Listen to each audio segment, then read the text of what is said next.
Hello and welcome to another episode of the Uncomplicated English Podcast. Before we get started, I would like to remind you that the entire transcript for this episode can be found for free on my website uncomplicatedenglish.com, where I also give one-to-one conversational lessons. Today we are going to learn some idioms. But first, you might be asking yourself, what is an idiom? An idiom is a phrase that often has a meaning that isn't obvious at first. Sometimes we can know all the words in a sentence, but still don't understand the meaning. This happens quite often when we learn a new language. Idioms are a common part of the English language, so knowing them can help you take your English up to the next level. Alright, let's get started with today's episode. Number 1. To cost an arm and a leg. This is an idiom that we use when we want to say that something is very expensive. You could say that the new TV you want to buy costs an arm and a leg. This is another way of saying that the TV is very expensive. So expensive, you might have to sell one of your arms and one of your legs to have enough money to buy it. Let's try another example. Let's say that your car is broken. You take it to the garage and they tell you that it needs a new engine. You could then say, that is going to cost you an arm and a leg. Number 2. You can't judge a book by its cover. This is one of my favorite idioms because it is very true.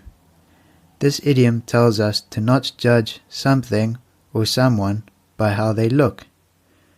How many times have you seen a book with a beautiful cover, with lots of nice colors? However, when we open it up and start reading, we realize it's very boring. So let's try it out in an example sentence. Let's say a new guy starts to work at your job. He's tall, strong, has lots of tattoos, and a big beard. Now at first glance, we might think that this person is going to be very tough and a little scary. But then we get to know him and see that he is actually very friendly and kind. This is an example where we have judged a book by its cover. How about another example? A pineapple. When we first look at a pineapple, we see that it has a hard, spiky exterior. It certainly doesn't seem like a sweet, tasty fruit, but when we try it, we realize it's sweet, soft, and delicious. Number 3.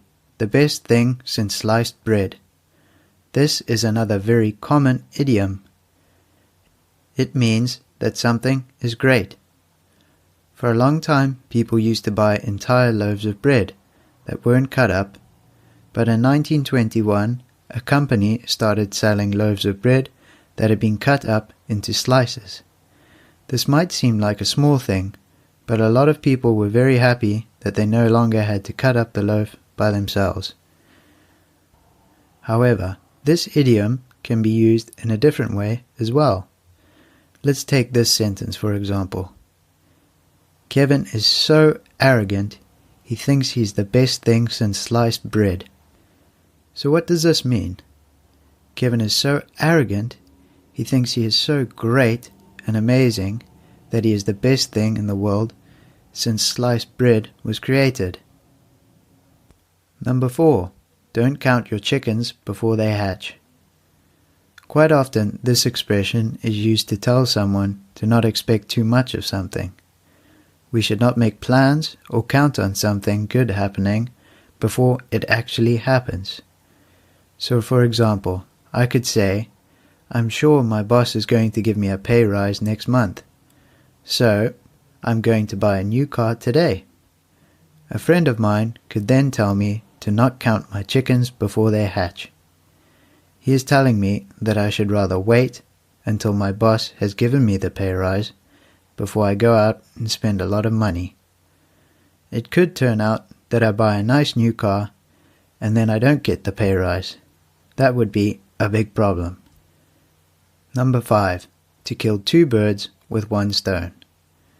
Now, this at first might seem a horrible expression.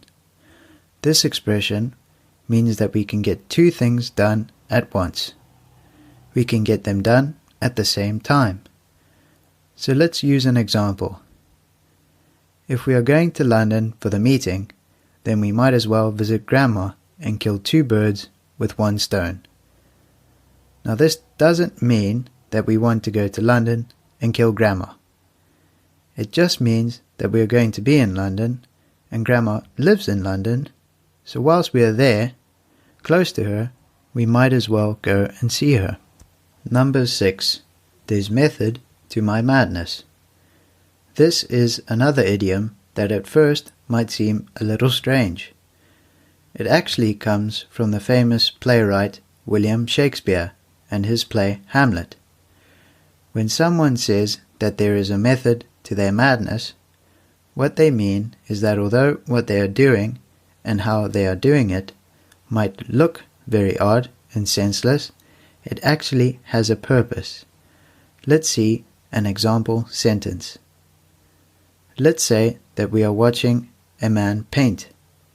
At first, he's throwing paint on the canvas and making strange shapes. But in the end, his painting looks beautiful. We can then say there is a method in his madness. Even though it looked like he was mad and painting with no purpose, in the end, we see he knew what he was doing all along. Number 7. The ball is in your court. This is a saying that comes from the sport of tennis. It means that the responsibility for something has passed on to someone else. So let's imagine that I have had a big argument with one of my friends.